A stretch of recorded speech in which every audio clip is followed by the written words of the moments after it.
Hi everyone, this is Anna Finch from Finch Press Publishing. Now today's video is actually a review of a book called Death Note, Another Note, The Los Angeles BB Murder Cases. Now this is a fictional text. It is based on or connected to an anime called Death Note. If you haven't watched it, I highly suggest you check it out.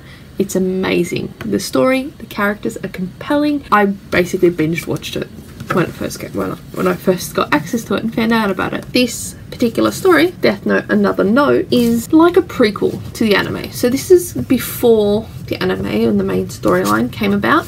It's connected to a particular case and a character that appears in the anime, and it's about her experience with this particular case. Now, I don't want to spoil too much on it, but basically this book is about a serial killer. So this woman, she's an FBI agent and she's working on a case with a famous detective called Elle.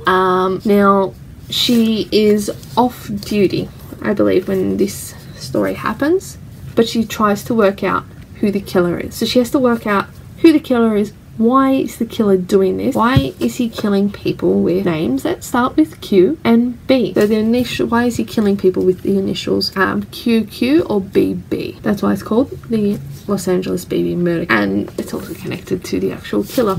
Now I first read this book in high school and I've reread it recently, and I still find it engaging. I still find it interesting. It's a fairly quick read. The language is easy to understand. I don't know if it's because when they translated it, they wanted to keep it as easy as possible. Now, this was originally written in Japanese author, and it was translated into English. Now, the rating I give this is going to be based on enjoyment, storyline, readability. Story-wise, this book, I found it interesting and engaging. You don't know who the killer is, and you don't really suspect who the killer is until the end. You are given little clues and red herrings that make it more interesting, and when you get to it, especially if you've watched the anime, and the way that they describe Elle in this matches the anime. When you're reading this, you honestly are tricked into believing someone is someone else. There's like a whole bunch of red herrings in this. So this is like a crime. It's a crime. It's basically crime thriller. It's not very explicit in the violence.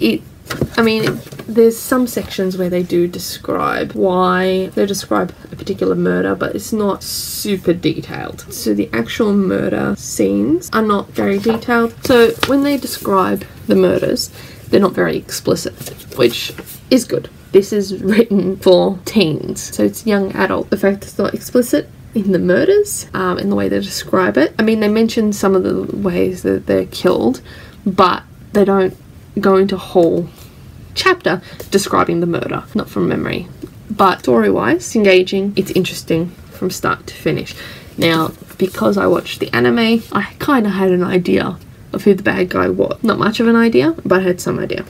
Now, if you haven't watched the anime, then you will have no idea who the killer is until the end, which makes it a lot more interesting to read. So language-wise, the language is very basic in that the language is suitable for people from like year 7 up. So kids who are like 12, 13 could read this. It's easy to read language-wise. The language makes it accessible for lower literacy readers or for middle years readers. The book is written mainly for YA, so young adult, so this is like 15 and up, but language-wise it is easily accessible for people younger than that, and the story-wise the content is suitable for younger people because they're not explicit with the actual murders. There are some crime books that go into too much detail about how a particular person was killed, but this one doesn't.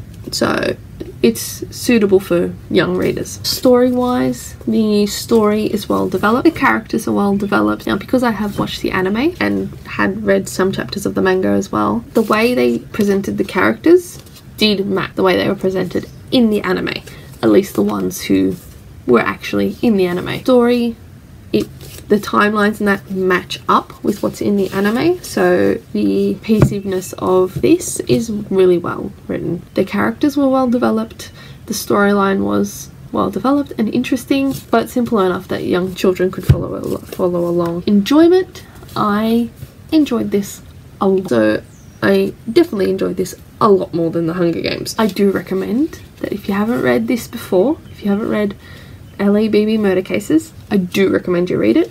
It is interesting. I love it. A lot of people do, but if you haven't read it before, I do recommend you read it, even if you haven't watched the anime. Watching the anime isn't necessary to understand this. The other books based on the anime, so Elle Changes the World, I believe it's called. If you haven't watched the anime, or the live action movies from, this is the Japanese live action, not the Netflix live action, then that one may be difficult to follow along if you haven't read or watched those particular movies.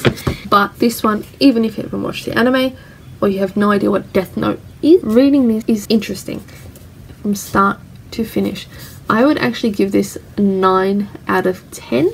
Now, the only reason it's not a 10 is because there are some things in there that I found a little bit predictable. It could have been a little bit more complex in the story, but I actually enjoyed it. So if you've read if you've read LABB Murder Case, please, I would like to hear what your opinion is. You can leave those comments down below. If you like this video, press the like button and leave a thumbs up. If you want to be notified of when I upload videos, subscribe to my channel. That's all from me. See you next week.